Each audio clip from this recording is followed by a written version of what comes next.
One second, one second, and boom. Hello, everyone.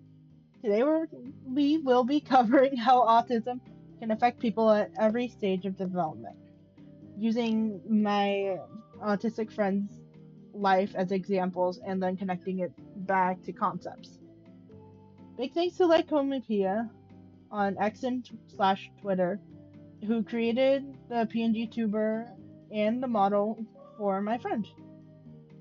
This is my friend. We'll call them Franky. They wanted to stay anonymous, so I had them create a representation of themselves using that same art program. Uh, we're gonna be going over each of Franky's life stages in childhood, starting from infanthood to in early adulthood, middle childhood, and adolescence. They don't exactly remember how they were as a kid, so I asked their dad about it. Their dad reported that as a newborn, they wouldn't make eye contact and didn't really respond to any stimuli. He specified, like, Franky would cry, but they wouldn't show, like, a lot of happiness, or their face was mainly neutral growing up. He also reported that he was initially worried due to them not speaking in their first 5 years of life, so he constantly read books to them whenever he was home. Franky's favorite was Giraffes Don't Dance. Um, their dad would read that to them each night to bed, and sometimes twice daily because they loved it so much. One day their dad asked, "What do you want me to read you today?" Franky replied, "Giraffes!" Um, the stuff I've listed so far are some common signs that Franky had autism. According to the book, research also shows that toddlers with autism spectrum have poorer joint attention and expressive language, indicating that early assessment of joint attention may provide caregivers early opportunities for offering scaffolding support to toddlers with autism, shown by the lack of their verbal communication and visual response to stimuli. Same with that second quote. Children with autism spectrum disorder often struggle with language development and social communication. Another sign was the intense loves of books, in that certain book in particular, that has evolved into a love of animals for them. But their parents didn't know they were autistic at this time and became concerned for their development. Um, these notable, whoops, I didn't mean to do that. These noticeable differences in social interactions among autistic preschoolers often result in parental concerns and referrals to specialists. They didn't have the resources at the time to take them to psychologists to get help for them, so their dad worked extra hours that he said to me separately put a strain on their relationship, and that was reflected in Franky's recount that it wasn't until recently that they felt close to their parents. This chart right here is a chart of common signs of autism, like the upset over the changes in routines because they would get upset when they wouldn't get to read their favorite book. Despite their late start in verbal communication, their socialization improved greatly once they entered school. Oops. Um, Growing up, well, in that first few years of school, they thought that the many group conversations they were able to participate in allowed them to learn some of the rules of socialization, but their ability to talk in groups did not transfer to one-on-one conversation. In individual conversations, people would get upset with them, so they often felt anxious when meeting people in these conversations, as talkatives. The failure of these conversations also led them to focus more on school and isolate themselves. By the time they were 10, their parents were able to get them a formal diagnosis for autism. They decided, under their therapist's recommendation, that they should take them to this after-school club. They didn't tell me what it was, and their dad wouldn't either.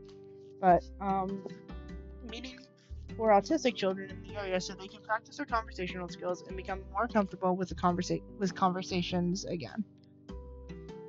The main feature of autism is difficulty with communication, as shown with the lifestyle and development book. One feature of an autism diagnosis is difficulty with social communication, and interaction. For example, these children may have increased difficulties recognizing and understanding the emotions of others, which is part of the reason why Franky thinks they were isolated and couldn't hear conversations, because they didn't have someone to mirror. Internalizing behavior. The difficulty can lead to unhealthy coping mechanisms. Franky ended up developing social anxiety due to the constant rejection from everyday social interaction. Shown by the internalizing. This is an example of internalizing behaviors, which include feelings of helplessness, low self-esteem, and other negative feelings or thoughts that are mostly within a person because they kept getting rejected from socialization and weren't able to do it like their peers. They developed a kind of helplessness for that. Another study showed that autistic spaces, whether small informal gatherings at people's homes or online discussion forums or major autistic run events like our triad, are meant to provide autistic people with the benefits of contact and participation with other people while accommodating autistic needs that can make neurotypical spaces so difficult.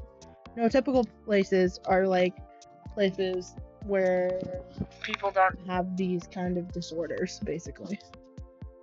Neurotypical,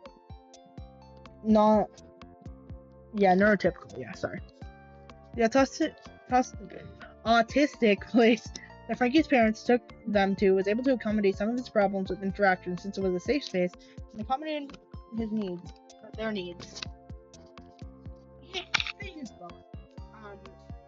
the ability to stand in a quieter environment to socialize that wasn't as overstimulating for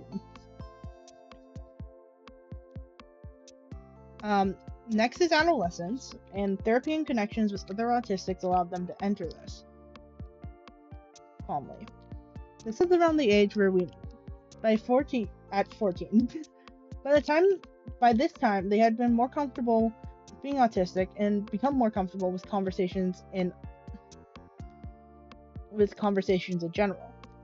Autism was also more normalized at this time, or at least where we were located, so they didn't feel as much of a need to conform and were able to explain to other people what they needed at the time.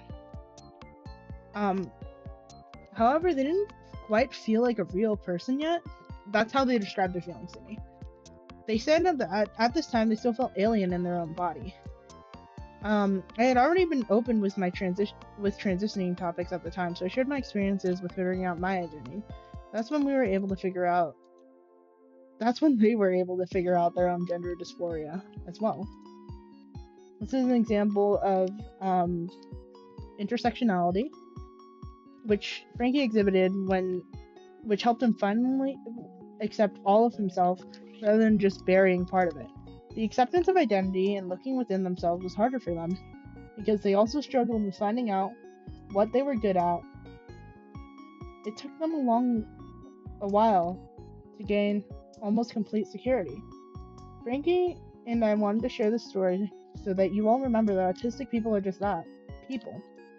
They have more problems with themselves, but that's why we need to create spaces for them to learn to cope and thrive.